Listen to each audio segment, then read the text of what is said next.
تیرې مودې نه ستا تصویر مې جوړولو مورې، د دې تمام جهان رنګونه مې راټول کړل ورته.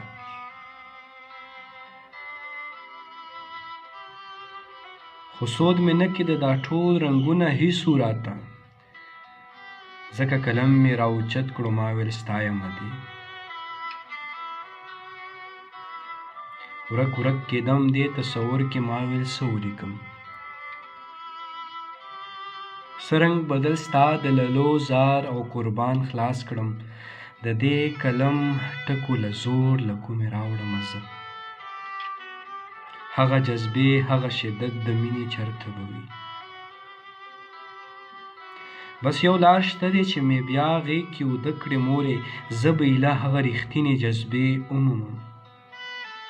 ستا د یوې لحظې خوارې ته به در ورسېږم، ستا د عظمت ستا د جنت خواږه به وڅکمه. که په خړپوستو شومه مورې زه به ولیکمه.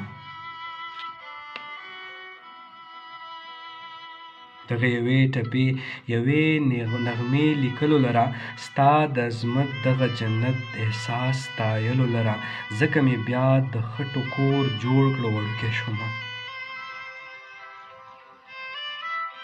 بیا مې وړه شان د رنګونو هټۍ واچوله، خپله ګوډۍ مې بیا واده کړه ګوډګي ته مورې، خو بې له تا هېڅوک رانغله، څوک خوشحاله نه شو. چا هم ګوډګۍ سره ونه جړل، رخصت یې نه کړه، په کور کې او په هټۍ مې تنهایي خورېده. کور مې لت پت کړو، سره غرمه وه لنګ مې واچولو، پټ په غلا لاړمه لمبلو له د خوړ غاړې ته، په خټو شګو سرو ریګونو کې ښه ولوغړېدم. پلار مې وې وجنمه دې بیا که د غرمې ووتې.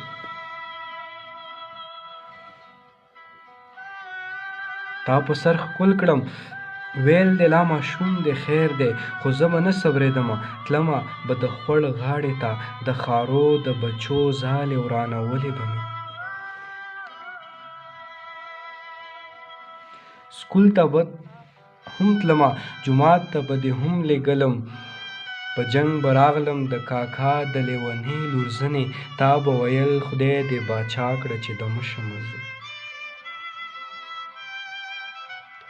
ما به ویل څه وې مورې زه به لوی افسر جوړېږم.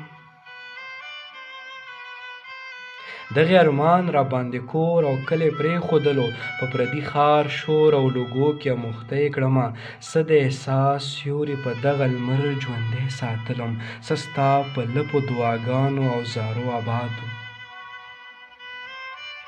ستا یو یو خوب یو یو ارمان مې سترغلو کې پروت و، شپه ورځ په ځان مې یو کړې بې ارامه ومه.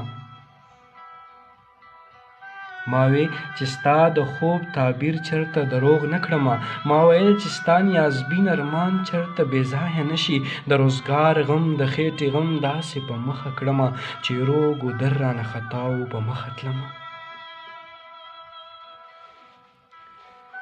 څه په سرتوره څه په سپوره ورځې شپې تېرېدې، بړک به مې وجړل چې ته به را په یاده شولې.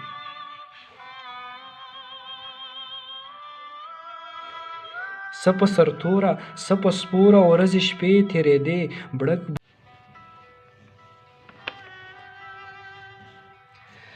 بړک به مې وجړل چې ته به را په یاده شولې. د لیونتوب دغه شپې ورځې خدای زده څنګه تېرې شوې، لکه د خوب لیدو هېڅ په پته پوهه نه شومه، خو مورې دومره رنګ یې راوړو چې سړی یې کړمه. وخت زورور دی د یارانو د سیالۍ کړمه، خو مورې ستا هغه تصویر راته نیمګړی پروت دی.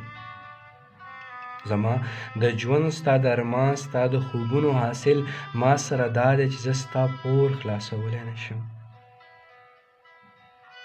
زما د خیال رنګونه تت دي زه بې وسه یمه، زه ستا جنت جنت دنیا ته رسېدلی نه شم.